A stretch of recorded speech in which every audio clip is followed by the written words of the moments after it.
ಆಕಾಶವಾಣಿ ಹಾಸನ.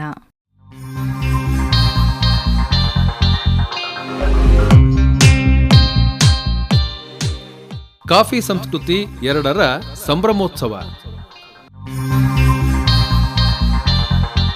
ಕೇಳಿ, ಕಾಫಿ ತೋಟದಿಂದ ಲೋಟದವರೆಗಿನ ಚಟುವಟಿಕೆಗಳ ಕುರಿತ ಪ್ರಾಯೋಜಿತ ಕಾರ್ಯಕ್ರಮ.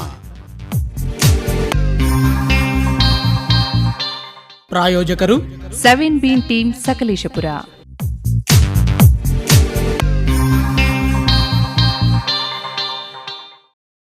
ಆತ್ಮೀಯ ಕೇಳುಗರೆ, ಸಕಲೇಶಪುರದ 7 ಬಿನ್ ತಂಡ ಇತ್ತೀಚೆಗೆ ಹಮ್ಮಿಕೊಂಡಿದ್ದ ಕಾಫಿ ಸಂಸ್ಕೃತಿ 2026ರ ಸಂಭ್ರಮೋತ್ಸವ ಸಮಾರಂಭದ ಆಯ್ದ 2ನೇ ಭಾಗ. ನಿನ್ನೆಯ ಸಂಚಿಕೆಯಲ್ಲಿ ಭಾರತೀಯ ವಿಶೇಷ ಕಾಫಿಯ ಪ್ರವೃತ್ತಿಗಳ ಕುರಿತಂತೆ ಭಾರತದ ಸ್ಪೆಷಾಲಿಟಿ ಕಾಫಿ ಸಂಘದ ನಿಕಟಪೂರ್ವ ಅಧ್ಯಕ್ಷರಾದ DM ಪೂರ್ಣೇಶ್ ಅವರ ಭಾಷಣದ ಆಯ್ದ ಭಾಗವನ್ನು ಕೇಳ್ತಾ ಇರಲ್ಲ. ಈ ಭಾಷಣದ ಆಯ್ದ ಮುಂದುವರಿದ ಭಾಗವನ್ನು ಇಂದಿನ ಈ ಸಂಚಿಕೆಯಲ್ಲಿ ಕೇಳೋಣ. ಎಲ್ಲ ದೇಶದಲ್ಲೂ ನಾನು ಹೇಳ್ದಂಗೆ ಸ್ಪೆಷಾಲಿಟಿ ಕಾಫಿ ಅಸೋಸಿಯೇಷನ್ ಇತ್ತು. ಸ್ಪೆಷಲಿ ಕನ್ಸ್ಯೂಮಿಂಗ್ ಕಂಟ್ರೀಸ್ ಅಲ್ಲಿ ಅಮೆರಿಕಾಗ ಹೋಗಿ, ಯುರೋಪಿಗೆ ಹೋಗಿ, ಇಟಲಿಗೆ ಹೋಗಿ, ಜಪಾನ್ಗೆ ಹೋಗಿ, UK, ಕೊರಿಯಾಗ ಹೋಗಿ, ಎಲ್ಲ ಕಡೆ ಸ್ಪೆಷಾಲಿಟಿ ಕಾಫಿ. ನಮ್ಮ ದೇಶದಲ್ಲಿ even being a producing country we didn't have an association. So then we decided, about 8 or 10 of us said, let's start a Specialty Coffee Association of India. ಕಳೆದ ವರ್ಷಕ್ಕೆ ನಾವು 25 ವರ್ಷ ಆಯಿತು. Boldly like to say 25 years since Specialty Coffee Association of India is formed. I have been part of it from the beginning. I was heading it for 5 years till last August. Now I believe in handing over to younger generation. ತುಂಬ younger generation enthusiastic ಆಗಿದ್ದಾರೆ. So ಅವರಿಗೆ hand over ಮಾಡಿದ್ದೀನಿ. ಈಗ ಅವ್ರ ಹಿಂದೆ ನಾವು ಇದ್ದೀವಿ definite ಆಗಿ, but I am just sharing that we started this 25 years back. So that is the time we brought in traders to India, brought in exporters. ಈಗ ನಾವು ಬರೀ ಗ್ರೋವರ್ಸ್ ಮೆಂಬರ್ಸ್ ಇಂದ ನಾವು taken traders, exporters, roasters, cafe owners ಈಗ expand ಮಾಡಿದ್ದೀವಿ. 10 ಜನ ಇದ್ದವ್ರಿಗೆ ಒಂದು 70-80 ಜನ ಆಗಿದ್ದೀವಿ. ಬಟ್ ಎಲ್ಲರೂ ಒಳ್ಳೆ ರೆಪ್ಯೂಟೆಡ್ ಸ್ಪೆಷಾಲಿಟಿ ಕಾಫಿಲಿ ಆಸೆ ಇದ್ದವ್ರನ್ನ ತಗೊಂಡಿದ್ದೀವಿ. But we plan to expand more and we want more younger generation coming forward for this. And we believe in sharing. Like if you see cupping, ನಾನು ಹೇಳಿದೆ ಅವಾಗ ನಮ್ಮ ಕಾಫಿ ನಾವು ಟೇಸ್ಟ್ ಮಾಡ್ತಾ ಇರಲಿಲ್ಲ, ಅದನ್ನು ನಾವು ಸೀರಿಯಸ್ ಆಗಿ ಶುರು ಮಾಡಿದ್ದೀವಿ. ಕಪ್ಪಿಂಗ್ ಯುವರ್ ಓನ್ ಕಾಫಿ, ಮನೆಯಲ್ಲಿ ಬರೀ ಒಂದು ಕಿಚನಲ್ಲೋ ಡೈನಿಂಗ್ ಟೇಬಲ್ ಮೇಲೋ ಎಲ್ಲೇ ಆದರೂ ಆಯಿತು, ಕಪ್ಪಿಂಗ್ ಮಾಡಬೇಕು. ನಮ್ಮ ಕಾಫಿ ನಾವು ಟೇಸ್ಟ್ ಮಾಡಬೇಕು. ಈಗ ನೀವು ಯಾವ ಥರ ಕಪ್ ಮಾಡಬೇಕು ಅನ್ನೋದನ್ನ ನಾವೇನು ಜಾಸ್ತಿ ಹೇಳ್ಕೊಡ್ಬೇಕಾಗಿಲ್ಲ. ನೀವು ಯೂಟ್ಯೂಬಲ್ಲೋ ಎಲ್ಲ ನೋಡ್ಬೋದು. ಅದ್ರ ಜೊತೆಗೆ ಕಾಫಿ ಬೋರ್ಡಲ್ಲಿ ಸಿಕ್ಕಾಬಟ್ಟೆ ಟ್ರೈನಿಂಗ್ ಪ್ರೋಗ್ರಾಮ್ಸ್ ಇದೆ. ಸೊ ಅದನ್ನು ನೀವು 1 ದಿನದಿಂದ ಹಿಡಿದು 7 ದಿನದಿಂದ ಹಿಡಿದು 9 ತಿಂಗಳ ತನಕನೂ ಟ್ರೈನಿಂಗ್ ಕೊಡೋ ಪ್ರೋಗ್ರಾಮ್ಗಳಿದೆ. ಅದನ್ನು ಉಪಯೋಗಿಸ್ಕೊಂಡು ನೀವು ಮಾಡಬೇಕಾಗುತ್ತೆ, ಕಲಿಬೇಕಾಗುತ್ತೆ. ಯಂಗ್ಸ್ಟರ್ಸಿಗೆ ನಿಮಗೆ ಏಜ್ ಇದೆ, ದಯವಿಟ್ಟು ಅದನ್ನು ಮಾಡಿ. ನಾವು ಆಮೇಲೆ ಏನು ಮಾಡಿದ್ದು, ಸುಮ್ಮನೆ ಅಲ್ಲಿಗೆ ನಿಲ್ಲಿಲ್ಲ. ಇದೇ ಥರ 7 ಬೀನ್ ಟ್ರೇಲ್ ಅಥವಾ ಕಾಫಿ ಬೋರ್ಡು ಮಾಡ್ತಾರ. ನಾವೇನು ಮಾಡಿದ್ದು, ಟ್ರೈನಿಂಗ್ ಪ್ರೋಗ್ರಾಮ್ ಮತ್ತು ಕಾಂಪಿಟೇಷನ್ ಶುರು ಮಾಡಿದ್ದು. ಕಾಂಪಿಟೇಷನ್ ಏನು, ನಾವು ಬೆಳಿತೀವಿ ಕಾಫಿ ಬೆಳೆದ್ಬಿಟ್ಟು ಅದನ್ನು ಫೈನಲಿ ಯಾರು ಮಾಡೋದು, ಕನ್ಸ್ಯೂಮರ್ಸ್ ಫ್ರಂಟ್ ಫೇಸ್ ಯಾರು, ಬೆರಿಸ್ಟಾಗಳು. ಬೆರಿಸ್ಟಾಸ್ ಅಂದರೆ ಕಾಫಿ ಮಾಡೋರು, ಮೆಷಿನ್ ಮುಂದ್ಗಡೆ ಮಾಡೋರು. ಅವರು ಚೆನ್ನಾಗಿ ಮಾಡಿಕೊಟ್ರೆ ಒಳ್ಳೆ ಕಾಫಿ ಆಗೋದು. ಈಗ ನಾವೇ ಇಲ್ಲೇ ಎಷ್ಟೋ ಕಡೆ ಕುಡಿತೀವಿ, ನಮ್ಮ ನೆಂಟರ ಮನೆಗೆ ಹೋಗ್ತೀವಿ, ಎಷ್ಟೋ ಸಾರಿ ಕಾಫಿ ಕುಡಿಯೋಂಗಿರೋದಿಲ್ಲ. ಒಳ್ಳೆ ಕಾಫಿನೇ ಇರುತ್ತೆ, ಕುಡಿಯೋಂಗಿರೋದಿಲ್ಲ. ಯಾಕೆ ಅಂದರೆ ಅದನ್ನು ಮಾಡೋ ಮೆಥಡ್ನಲ್ಲಿ ಇರುತ್ತೆ. ಆ ಮೆಥಡ್ ಯಾರು ಮಾಡೋದು, ನಮಗೆ ಕನ್ಸ್ಯೂಮರ್ ಫ್ರಂಟ್ ಇರೋದು baristas do many things. They do best of the coffee. ನೀವು ಲಾತೆ ಆಗಲಿ, ಬ್ಲ್ಯಾಕ್ ಕಾಫಿ ಆಗಲಿ ಅಥವಾ ಕ್ಯಾಪೆಚಿನೋ ಆಗಲಿ, ಏನು ಮಾಡಿಕೊಡೋದಾದರೂ ಒಳ್ಳೆ ಮೆಷಿನ್ ಇದ್ರೂ ಅದನ್ನು ಮಾಡಿಕೊಡೋಕ್ಕಾಗೋದು ಅವ್ರ ಕೈನಲ್ಲಿ. For example presentation, any food item ಒಂದು ಅರೋಮಾದಲ್ಲಿ ಬರುತ್ತೆ. ನಮಗೆ ಫ್ಲೇವರಲ್ಲಿ ನಮಗೆ ಗೊತ್ತಾಗುತ್ತೆ ಚೆನ್ನಾಗಿದೆಯೋ ಇಲ್ಲ ಅಂತ. ಆಮೇಲೆ ಟೇಸ್ಟ್ ಮಾಡ್ತೀವಿ, ಅದರಲ್ಲಿ ಗೊತ್ತಾಗುತ್ತೆ. ಅದನ್ನೆಲ್ಲ ಮಾಡೋಕ್ಕೆ ತಂದುಕೊಡೋರು ಬೆರಿಸ್ಟಾಸು. ಅವರಿಗೆ ಕಾಂಪಿಟೇಷನ್ ಶುರು ಮಾಡಿದ್ದು. ಕಾಂಪಿಟೇಷನ್ನು ಕಾಫಿ ಬೋರ್ಡ್ ಸಪೋರ್ಟ್ನಲ್ಲಿ ನಮ್ಮ ಇಂಡಿಯಾದಲ್ಲಿ ಗೆದ್ದವ್ರನ್ನ ಇಂಟರ್ನ್ಯಾಷನಲ್ ಚಾಂಪಿಯನ್ಶಿಪ್ ತನಕ ಕರ್ಕೊಂಡು ಹೋಗ್ತೀವಿ ಎವ್ರಿ ಇಯರು. ಬೇರೆ ಬೇರೆ ಥರ ಆಗ್ತಾಯಿದೆ. ಈಗ ಬೆರಿಸ್ಟಾ ಚಾಂಪಿಯನ್ಶಿಪ್ ಆಗುತ್ತೆ, ಆಮೇಲೆ ಲಾತೆ ಆರ್ಟ್ ಅಂತ ಆಗುತ್ತೆ, ಆಮೇಲೆ ಏರೋ ಪ್ರೆಸ್ ಚಾಂಪಿಯನ್ಶಿಪ್ ಅಂತ ಆಗುತ್ತೆ. ಈ ಥರ multiple championship we have started. The reason is to encourage more and more youngsters to come into coffee business. ಅವ್ರಿಗೆ ಏನು ಎಜುಕೇಷನ್ ಬೇಡ, ಒಂದು ಒಳ್ಳೆ ಕಾಫಿ ಮಾಡೋದು ಕಲ್ತರೆ ಅದೇ ಒಂದು ದೊಡ್ಡ art. They can go anywhere in the world and become. ತುಂಬ ಜನ ನಮ್ಮ 25 ವರ್ಷದಲ್ಲಿ ದೊಡ್ಡ ಟ್ರೇಡರ್ಸ್ ಆಗಿದ್ದಾರೆ, ಕಾಫಿ ಬಿಸ್ನೆಸ್ ಮ್ಯಾನ್ ಆಗಿದ್ದಾರೆ, ಬರೀ ಒಂದು ಚಾಂಪಿಯನ್ಶಿಪ್ಪಿಗೋಸ್ಕರ ಬಂದು ಅವರು ಕಾಂಪಿಟಿಷನ್ ಮಾಡಿದವರು. ಸೊ ಅಷ್ಟು ಆಪರ್ಚುನಿಟಿ ಇದೆ. ನಮ್ಮಲ್ಲೂ ಪ್ಲಾಂಟರ್ ಮಕ್ಕಳು ಮಾಡ್ಬೋದು. They can become baristas, they can also grow coffee, they can balance their life. It's possible to do that. ಆ ಥರ ಒಂದು ಅಪರ್ಚುನಿಟಿನ ಮಾಡಿಕೊಟ್ಟಿದ್ದೀವಿ. ಪ್ಲಸ್ ಇದ್ರ ಜೊತೆ ಏನು ಮಾಡಿದ್ವಿ ಅಂದರೆ, ನಾವು ವರ್ಷ ಒಂದು ಸಣ್ಣದಾಗಿ ಚಾಂಪಿಯನ್ಶಿಪ್ ಮಾಡಿ ಪಬ್ಲಿಸಿಟಿ ಕೊಟ್ಟೆಲ್ಲ ಮಾಡ್ತಿದ್ದು. ಆಮೇಲೆ ವರ್ಲ್ಡ್ ಕಾಫಿ ಕಾನ್ಫರೆನ್ಸ್ ಒಂದು ಅಪರ್ಚುನಿಟಿ ಸಿಕ್ತು. ಕಾಫಿ ಬೋರ್ಡು ICOನವರು ದಟ್ ಇಂಡಿಯಾಗೆ ಒನ್ಸ್ ಇನ್ 5 years ಬರೋದನ್ನು ಇಂಡಿಯಾದಲ್ಲಿ ಫಸ್ಟ್ ಟೈಮ್ ಬಂತು. ಇನ್ನು ಮೇ ಬಿ ನಮ್ಮ ಜನ್ಮದಲ್ಲಿ ಬರಲಿಕ್ಕಿಲ್ಲ, ಯಾಕೆಂದರೆ ಅದು 5 ವರ್ಷಕ್ಕೊಂದ್ಸರಿ 80 ದೇಶಕ್ಕೆ ಹೋಗುತ್ತೆ. ಅದು ಇಂಡಿಯಾಗೆ ಬಂತು. ಅದನ್ನು 2023ನಲ್ಲಿ ಕಾಫಿ ಬೋರ್ಡ್ನವ್ರ ಜೊತೆ ನಾವು ಸೇರಿಕೊಂಡು, ಸ್ಪೆಷಾಲಿಟಿ ಕಾಫಿ ಅಸೋಸಿಯೇಷನ್ ಅವರು ಸೇರಿಕೊಂಡು ಒಂದು ಪೋರ್ಷನ್ ನಾವು ಜವಾಬ್ದಾರಿ ತಗೊಂಡು, ನಮಗೆ ಅವಾರ್ಡ್ಸ್ ಆ್ಯಂಡ್ ಕಾಂಪಿಟೇಷನ್ ನಮ್ಮ ಕೈಲಿ ಬಿಟ್ಬಿಡಿ, ನಾವು ಅದನ್ನು ನೋಡ್ಕೊತೀವಿ, ಉಳಿದಿದ್ದೆಲ್ಲ ನೀವು ಮಾಡಿ ಅಂತ ಸಕ್ಸಸ್ಫುಲ್ಲಾಗಿ ಮಾಡಿದ್ದು, ದೊಡ್ಡದಾಗಿ ಮಾಡಿದ್ದು.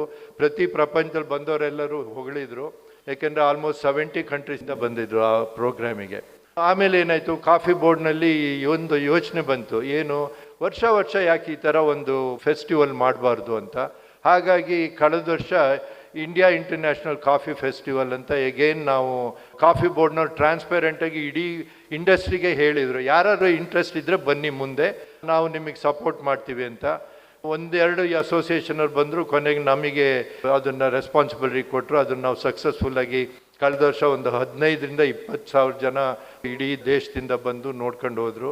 ಈ ವರ್ಷ ನಿಮಗೆ ಹೇಳ್ದಂಗೆ ಫೆಬ್ರವರಿ 12-14 ತನಕ ಇದೆ. ಈ ವರ್ಷ ನಾವು 25,000-30,000 ಜನ ಎಕ್ಸ್ಪೆಕ್ಟ್ ಮಾಡ್ತಾಯಿದ್ದೀವಿ. ನಿಮ್ಮ 7 ಅವರು ಪಾರ್ಟಿಸಿಪೇಟ್ ಮಾಡ್ತಾ ಇದ್ದಾರೆ. ಇಲ್ಲಿರೋರು ಸುಮಾರು ಜನ definitely R participating in the event, I am sure. ಎಲ್ಲರೂ ದಯವಿಟ್ಟು ಬನ್ನಿ, ನೋಡಿ ಏನಾಗ್ತಾ ಇದೆ ಅಂತ ಹೇಳ್ಬಿಟ್ಟು ಇಲ್ಲಿ ಅಪರ್ಚುನಿಟಿನ ಎಕ್ಸ್ಪ್ಲೋರ್ ಮಾಡಿ. So this is one of the event what we have been doing. ಇನ್ನೊಂದು ಫಿಲ್ಟರ್ ಕಾಫಿ. ನಮ್ಮ ಮನೇಲೆಲ್ಲ ಫಿಲ್ಟರ್ ಕಾಫಿ ಕುಡಿತೀವಿ. ಫಿಲ್ಟರ್ ಕಾಫಿ ಮಾಡೋದ್ರಲ್ಲೂ ಸಿಸ್ಟಮ್ ಇದೆ. ಅದರಲ್ಲಿ ಸಕ್ಸಸ್, ಒಳ್ಳೆ ಫಿಲ್ಟರ್ ಕಾಫಿ ಮಾಡೋದ್ರಲ್ಲೂ ಇದಿದೆ. ಅದನ್ನು ನಾವೇನು ಮಾಡಿದ್ದು, 2 ವರ್ಷದಿಂದ ಫಿಲ್ಟರ್ ಕಾಫಿ ಚಾಂಪಿಯನ್ಶಿಪ್ ಶುರು ಮಾಡಿದ್ದು. ಈಗ ಕೂರ್ಗಲ್ಲಿ, ಚಿಕ್ಕಮಗಳೂರಲ್ಲಿ, ಆಮೇಲೆ ಬೆಂಗಳೂರಲ್ಲಿ, ಈಗ ನೆಕ್ಸ್ಟ್ ಚೆನ್ನೈ ಮತ್ತು ಬಾಂಬೆ ಎಲ್ಲ ಕಡೆ ಹೋಗ್ತಾ ಇದ್ದೀವಿ. ನಮ್ಮದು ಐಡಿಯಾ ಏನು, ಪ್ರಪಂಚದಿಂದ ಇಂಡಿಯಾಗೆ ಬರಬೇಕು ಫಿಲ್ಟರ್ ಕಾಫಿ ಬಗ್ಗೆ ಕಲೀಲಿಕ್ಕೆ. ಯಾಕೆಂದರೆ ನಮ್ಮದು ಇದು ಇನೋವೇಷನ್ನು ಇಂಡಿಯಾದು. ನಿಮಗೆ ಎಷ್ಟು ಜನಕ್ಕೆ ಗೊತ್ತಿದೆಯೋ ಇಲ್ಲೋ ಗೊತ್ತಿಲ್ಲ, ಬೆಸ್ಟ್ ಕಾಫೀಸ್ ಇನ್ ದ ವರ್ಲ್ಡಲ್ಲಿ second best coffee is filter coffee. That is how it is been. So ಅದನ್ನು ನೀವು ಕಲಿಬೇಕು ಅಂತ ಹೇಳಿದರೆ ಅದರಲ್ಲೂ ಒಂದು ಅಪರ್ಚುನಿಟಿ ಇದೆ. ಅಲ್ಲೂ ಕಾಂಪಿಟೇಷನ್ ಮಾಡೋದು. ಎಷ್ಟೋ ಜನ home brewers. Last year lady ಒಬ್ಬರು ಮನೆಯಲ್ಲಿ ಇದ್ದವ್ರು ಗೆದ್ದರು best of the filter coffee ಮಾಡೋದ್ರಲ್ಲಿ. So she become a champion. ಅವರು ಕೂರ್ಗಲ್ಲಿ ಪ್ರಿಲಿಮಿನರೀಸ್ ಗೆದ್ದರು, ಆಮೇಲೆ ಬೆಂಗಳೂರಲ್ಲಿ ಬಂದುಬಿಟ್ಟು ಫೈನಲ್ಸ್ ಗೆದ್ದರು. ಸೊ ಆ ಥರ ಅದರಲ್ಲೂ ಒಂದು ಅಪರ್ಚುನಿಟಿ ಇದೆ. So everything we are exploring to support and help and train people in cultivation ಮಾಡಿದರೆ ನಾವು ಮಾರ್ಕೆಟಿಂಗ್ ಆ್ಯಂಡ್ ಅದ್ರ ಬಗ್ಗೆ ನಾವು ಒಂದು ನಾಲೆಜ್ ಕೊಡಲಿಕ್ಕೆ ರೆಡಿ ಇದ್ದೀವಿ. ನಾವೇನು ಮಾಡ್ತೀವಿ, ಕಾಫಿ ತೋಟನ ಮಲ್ಟಿಪಲ್, ಈಗ ಒಂದು 5 ಎಕರೆ ಇದ್ದರೆ 1 ಎಕರೆ ಡಿವಿಷನ್ನು, ಅಥವಾ 100 ಎಕರೆ ಇದ್ದರೆ 5-10 ಎಕರೆ ಡಿವಿಷನ್ ಮಾಡ್ಕೊಂಡ್ಬಿಟ್ಟು ನಾವು ಐಡೆಂಟಿಫಿಕೇಷನ್ ಮಾಡಬೇಕು. ಈಗ ಕನ್ಸ್ಯೂಮರ್ಸ್ ಯಾವ ಸ್ಟೇಜಿಗೆ ಹೋಗಿದ್ದಾರೆ ಅಂದರೆ, ಎಷ್ಟೋ ಕಡೆ ನಾವು ಒಂದು ಕೆಫೆನಲ್ಲಿ ಒಂದು ಕಾಫಿ ಕುಡಿದ್ರೆ ಒಂದು ಬಾರ್ಕೋಡ್ ಕೊಡ್ತಾರೆ. ಬಾರ್ಕೋಡ್ ಸ್ಕ್ಯಾನ್ ಮಾಡಿದರೆ ಆ ತೋಟ ಕಾಣುತ್ತೆ, ಯಾವ ತೋಟದಿಂದ ಬಂತು, ಯಾವ ದೇಶದಿಂದ ಬಂತು ಅಂತ ಹೇಳ್ಬಿಟ್ಟು. ಅಲ್ಲಿ ತನಕ ಹೋಗಿದೆ. That is traceability. ಸೊ ಆ ಟ್ರೇಸಬಿಲಿಟಿ ನಾವು ಆರಾಮಾಗಿ ಮಾಡ್ಬೋದು, ಕಾಂಪ್ಲಿಕೇಶನ್ನೇ ಇಲ್ಲ. ಏನು ಅಂದರೆ ಸ್ವಲ್ಪ ಫೋಕಸ್ ಮಾಡಬೇಕು, ಸ್ವಲ್ಪ ಎಫರ್ಟ್ ಹಾಕಬೇಕಾಗುತ್ತೆ. So this is one very important thing most of the traders are asking ನಾವು. ಟ್ರೇಸಬಿಲಿಟಿ ಕೊಡೋಕ್ಕಾಗುತ್ತಾ, ನೀವು ಎಲ್ಲಿಂದ ಬಂತು, ಏನಾಯಿತು ಅಂತ ಹೇಳ್ಬಿಟ್ಟು. ಸೊ ಅದನ್ನು ಮಾಡ್ಬೋದು ನಾವೆಲ್ಲ. So coffee cherry harvesting and processing, ನಂದು ಒಂದೇ ಒಂದು ರಿಕ್ವೆಸ್ಟು, ಇದು ಊಟದ ಐಟಮು, ಎಡಿಬಲ್ ಐಟಮ್. ಇದನ್ನು ಮನೇಲಿ ಹೇಗೆ ತಟ್ಟೆ ತೊಳೆದು, ಯಾಕಂದ್ರೆ ತಟ್ಟೆ ಒಂಚೂರು ಗಲೀಜಿದ್ರು ನೀವು ಊಟ ಮಾಡಲ್ಲ, ಹೋಗಿ ತೊಳ್ಕೊಂಬರ್ತೀರ. ಅದೇ ಥರ ನಮ್ಮ ಕಾಫಿನೂ ದಯವಿಟ್ಟು ಟ್ರೀಟ್ ಮಾಡಿ. ಯಾಕೆಂದರೆ ಅಲ್ಲಿ ಕಾಫಿ ಕ್ಯಾನ್ ಬಿ ಸ್ಪಾಯಿಲ್ಡ್. ನೀವು ನಮ್ಮ ತೋಟಕ್ಕೆ ಬಂದು ನೋಡಿ, ಇವತ್ತು ಪಲ್ಪರ್ ಆದರೆ ರಾತ್ರಿ ಅವ್ರು ಹೋಗೋಕ್ಕಿಂತ ಮೊದಲು ಫುಲ್ಲು ಮೆಷಿನ್ ತೊಳೆದೇ ಹೋಗಬೇಕು.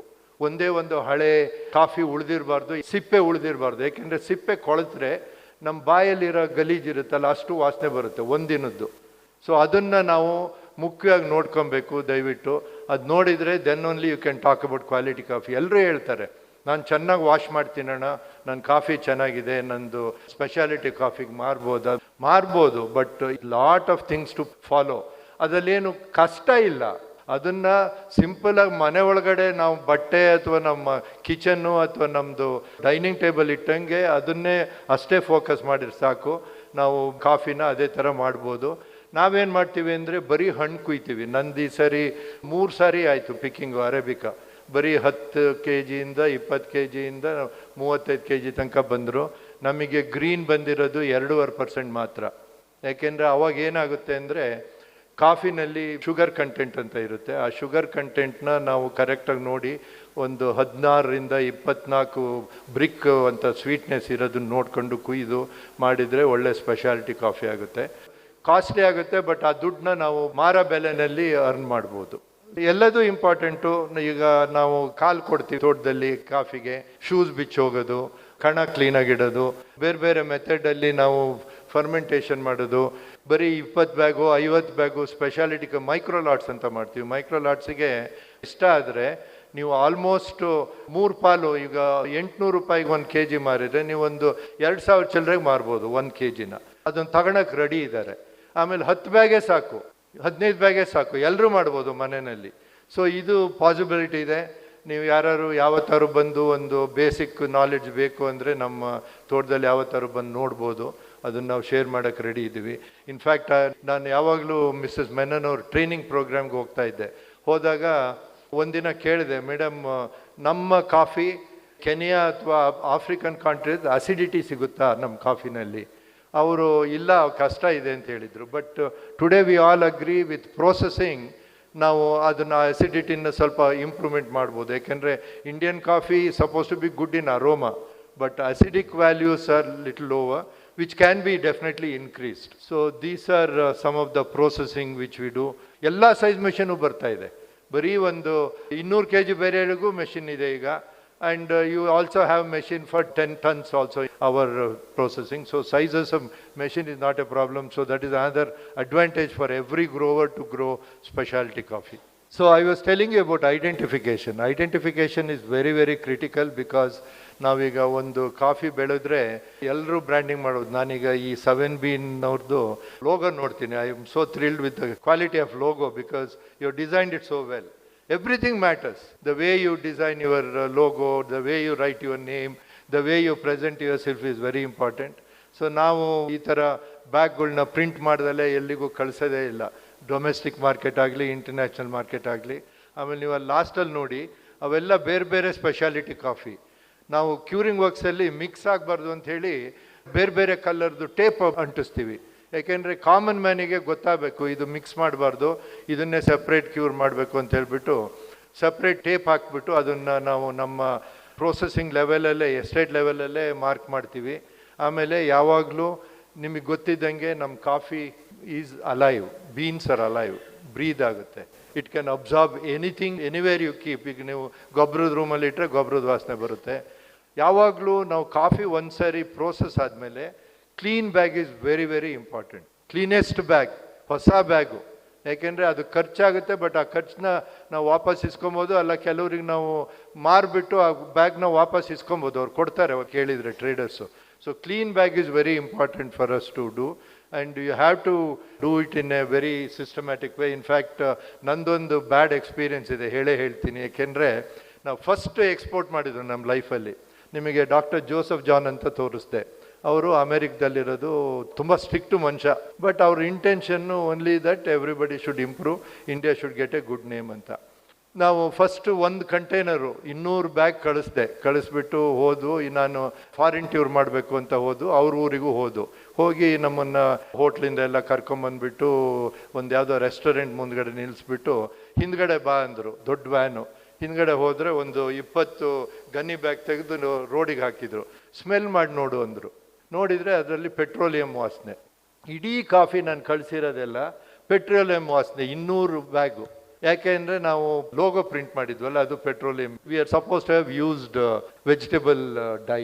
So these kind of experience, if somebody shares, you can definitely use that and see how delicate the coffee is. ನಾನು ಆಮೇಲೆ 250 ಬ್ಯಾಗ್ ಎಕ್ಸ್ಟ್ರಾ ಕಳಿಸ್ದೆ, ಪ್ಲಸ್ ಅವರಿಗೆ ಚಾರ್ಜ್ ಕೊಟ್ಟೆ ಅದನ್ನೆಲ್ಲ ಏರಿಯೇಟ್ ಮಾಡಲಿಕ್ಕೆ ಅಂತ ಹೇಳ್ಬಿಟ್ಟು. ವಾಪಸ್ ಕಳಿಸಿ ಅಂತಲೇ ಹೇಳಿದೆ ಫಸ್ಟು, ಬಟ್ ಅವರು ಪಾಪ ಜೆಂಟ್ಲ್ಮೆನ್, ಇಲ್ಲ ನಾನು ಖರ್ಚಾಗುತ್ತೆ ಅದನ್ನು ಮಾತ್ರ ನೀನು ಕೊಡಬೇಕು, ಪ್ಲಸ್ ಬ್ಯಾಗ್ ವಾಪಸ್ ಕಳಿಸು ಅಂದರು. So this delicate is our coffee, please understand. So ಅದನ್ನು ನೀವು ದಯವಿಟ್ಟು ಕೇರ್ಫುಲ್ಲಾಗಿ ಹ್ಯಾಂಡ್ಲ್ ಮಾಡಿ ಕಾಫಿನ. ಎಗೈನ್ ಈಗ ಏನು ಮಾಡ್ತಿದ್ದಾರೆ, ಯಾರು ಕಾಫಿ ಕೊಡಬೇಕಾದ್ರೂ ಈಗಿನ ಜನ್ರೇಷನ್ ಕಾಫಿ ಕೊಳ್ಳೋರು ಹಿಂದ್ಗಡೆ ನೋಡ್ತಾರೆ, not just the label. They will see the back of the label to see where it is produced, what is the background of the producer and what are the quality characters that has. So ಅದನ್ನೆಲ್ಲ ನೋಡಿಬಿಟ್ಟೆ ತಗೊತಾರೆ. Even ನೀವು ಸಣ್ಣ ಒಂದು 100 packet ಮಾಡಿದ್ರು ನೀವು ಬೇಕಾದ್ರೆ ಅದರಲ್ಲಿ ಎಕ್ಸ್ಪರ್ಟ್ಸ್ ಇದ್ದಾರೆ, ಕಾಫಿ ಬೋರ್ಡ್ ಇದೆ, ಪ್ರೈವೇಟ್ ಲ್ಯಾಬ್ಸ್ ಇದೆ, ಎಲ್ಲರೂ ಬೇಕಾದ್ರೆ ನಿಮಗೆ ಹೆಲ್ಪ್ ಮಾಡ್ತಾರೆ, ನಿಮ್ಮದು ಏನು ಕ್ವಾಲಿಟಿ ಅನ್ನೋದನ್ನು ಹೇಳ್ತಾರೆ. It's not very expensive to get your coffee analysed. Dharmaraj share ಮಾಡ್ದಂಗೆ ನಾವು we are willing to share knowledge with anyone can come any time.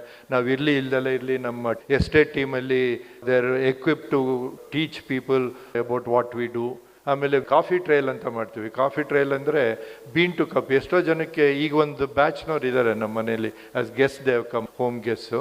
ಅವ್ರ ಮಕ್ಕಳಿಗೆ ಕಾಫಿ ಬೀಜ ಅಂದ್ರೇನು ಗೊತ್ತಿಲ್ಲ, ಆಮೇಲೆ ಕಾಫಿ ತೋಟ ಹೇಗಿರುತ್ತೆ ಗೊತ್ತಿಲ್ಲ. ನಾವೆಲ್ಲ ಅದನ್ನು ಸಣ್ಣದಾಗಿ ನಮ್ಮಲ್ಲೇ ಮಾಡ್ಬೋದು. ಎಷ್ಟೋ ಜನ ಹೋಮ್ ಸ್ಟೇ ನಡೆಸ್ತಿದ್ದೀರಾ, ಡೆಫಿನೆಟ್ಲಿ ಅಲ್ಲೆಲ್ಲ ಮಾಡ್ತಾ ಇರ್ತೀರಾ. That is another opportunity to earn some money in coffee estate. ಇದುವರೆಗೆ ಭಾರತೀಯ ವಿಶೇಷ ಕಾಫಿಯ ಪ್ರವೃತ್ತಿಗಳ ಕುರಿತಂತೆ ಭಾರತದ ಸ್ಪೆಷಾಲಿಟಿ ಕಾಫಿ ಸಂಘದ ನಿಕಟಪೂರ್ವ ಅಧ್ಯಕ್ಷರಾದ DM ಪೂರ್ಣೇಶ್ ಅವರ ಭಾಷಣದ ಆಯ್ದ ಅಂತಿಮ ಭಾಗವನ್ನು ಕೇಳಿದಿರಿ.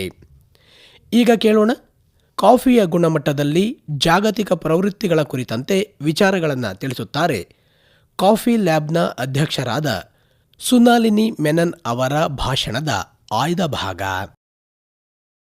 Now, when you look at the world around you, you'll find that coffee is one of the most traded and consumed agricultural products in the world, and it is supporting the livelihoods of more than 125 million coffee farmers around the world. Another interesting aspect about coffee is, let's look at the green coffee beans and let's smell it. It doesn't have any aroma, it doesn't have any fragrance. You only get the smell of cereal. But when you roast it, grind it, and brew it, you get one of the most aromatic and delicious coffees. And statistics show that 3 billion cups of coffee are consumed each year. And that's a staggering figure. The coffee is produced in 60 producing countries, and they are all grown by small farmers.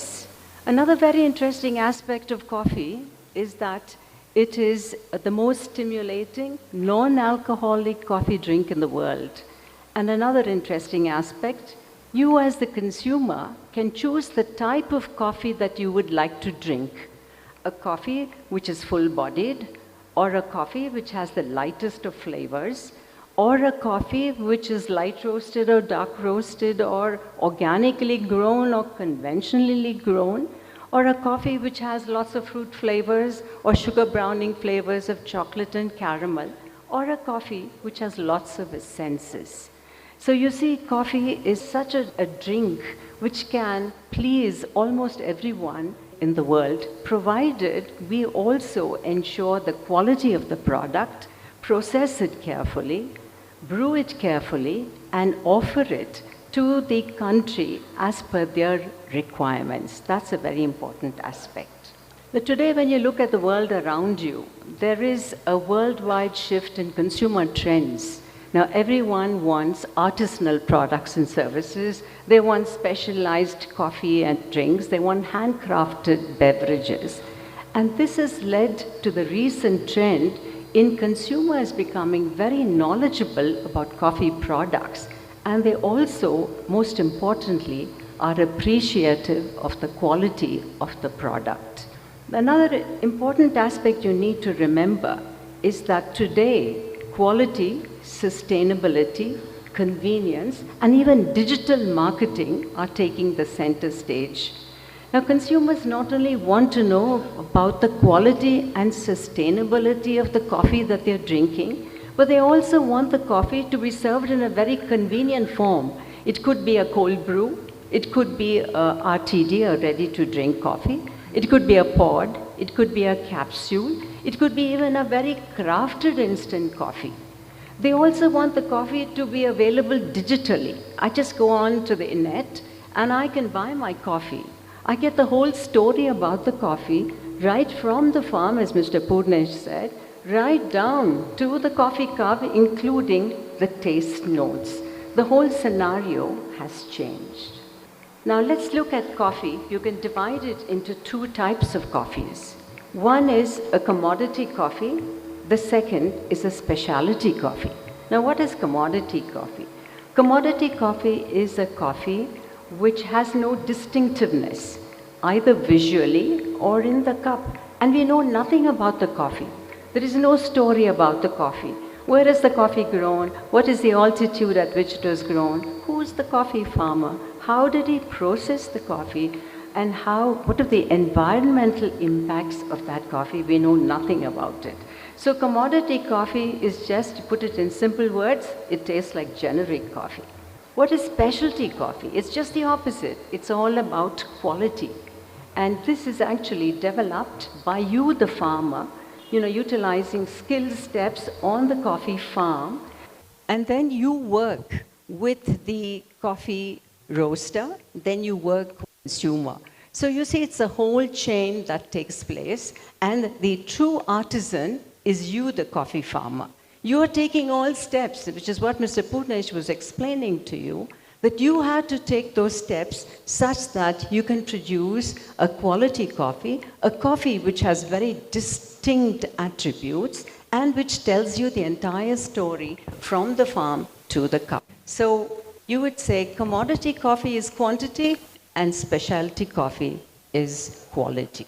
So it'll talk about the trends, the stories, the studies, the projects on coffee quality and quality upgradation in various producing countries. Now let's look at technological advancements and innovativeness. You'll find that they are changing the entire face of coffee quality, and there are certain areas where it changes. First of all, it comes to the varietals, and I think we in India have some really unique varietals. We may not have the geisha, we may not have the Culturas, we may not have the Marigot Hipes, but let me assure you today that we do have some brilliant varietals. Let's not shun that. Let's realize that a lot of excellent breeding programs have been carried out in our country.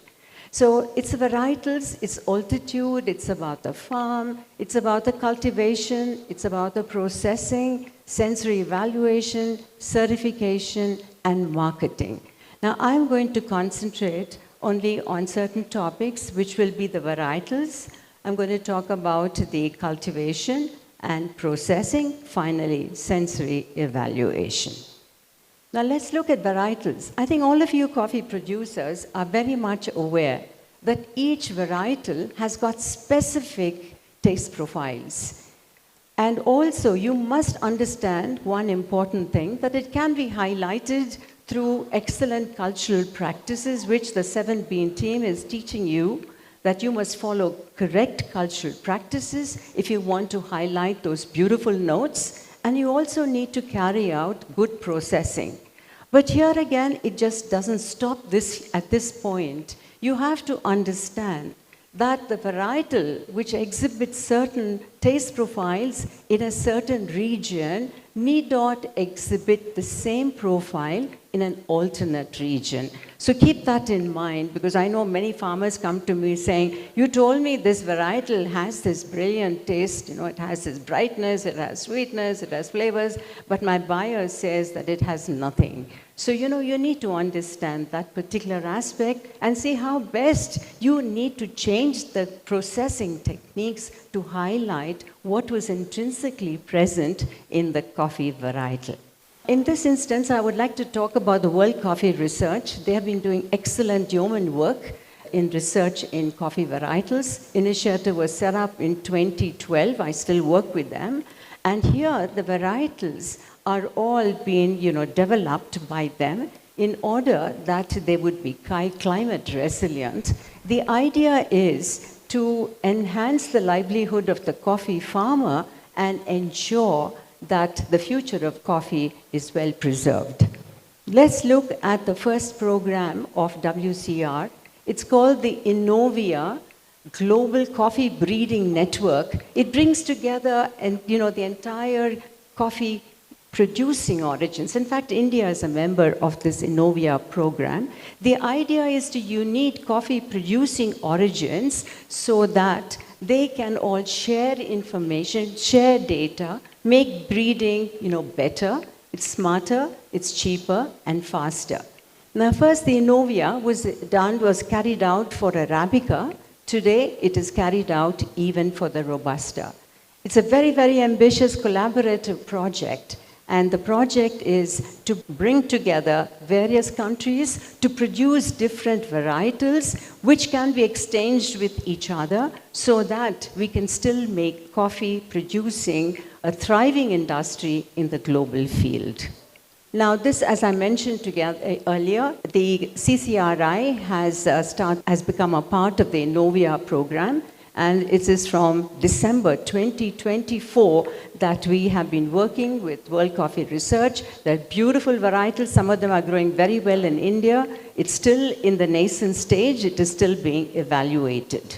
Now, another interesting project that World Coffee Research has instituted is the International Multi-Location Varietal Trial. Now, this multi-location varietal trial is one of the first of its kind in the world. And there is a global exchange of varietals. The highest quality varietals are exchanged. So India will also, hopefully in the near future, will receive some excellent varietals of coffee. Now, another interesting aspect is coffee genetics and coffee quality. WCRI is creating the next generation of F1 hybrids. And that, I'm going to talk a little bit about what CCRI has done very shortly. And they are creating these F1 hybrids through technology. Now let's look at the globe. Let's look at Central America. What is the work that's being carried out there? WCR is working with 5 countries. It's working with El Salvador, Guatemala, Nicaragua, Honduras, and Peru. And the project is called MOCA, and it is to develop opportunities in coffee and cocoa. Here, the breeders are being trained. They're being trained on using molecular breeding tools so that they can understand which is the genome which can be transplanted so that it speeds up the production and creation of varietals. It's a very important aspect and these varietals can withstand climate change, like unpredictable rainfall. I think I was just talking to some of the farmers and they were saying that there was rains and it destroyed some of the fruits. Well, I'm hoping that we'll have some varietals where even if it rains, the fruits will not split. Well, I'm hoping that will happen. So this is one of the projects, and this is the first breeding hub that has been set up in Central America. ಇದುವರೆಗೆ ಕಾಫಿಯ ಗುಣಮಟ್ಟದಲ್ಲಿ ಜಾಗತಿಕ ಪ್ರವೃತ್ತಿಗಳ ಕುರಿತ ವಿಚಾರಗಳನ್ನು ಪ್ರಸ್ತಾಪಿಸಿದ coffee ಲ್ಯಾಬ್ನ ಅಧ್ಯಕ್ಷರಾದ ಸುನಾಲಿನಿ ಮೆನನ್ ಅವರ ಭಾಷಣದ ಆಯ್ದ ಭಾಗವನ್ನು ಕೇಳ್ತಾ ಇದ್ರಲ್ಲ. ಈ ಭಾಷಣದ ಆಯ್ದ ಮುಂದುವರಿದ ಭಾಗವನ್ನು ನಾಳಿನ ಸಂಚಿಕೆಯಲ್ಲಿ ಪ್ರಸಾರ ಮಾಡಲಾಗುವುದು.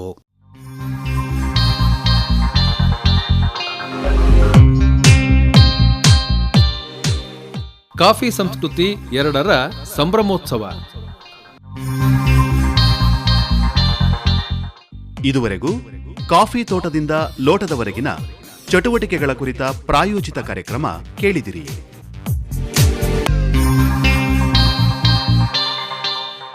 ಪ್ರಸ್ತುತಪಡಿಸಿದವರು ಅರಕಲಗೂಡು ವಿ ಮಧುಸೂದನ್.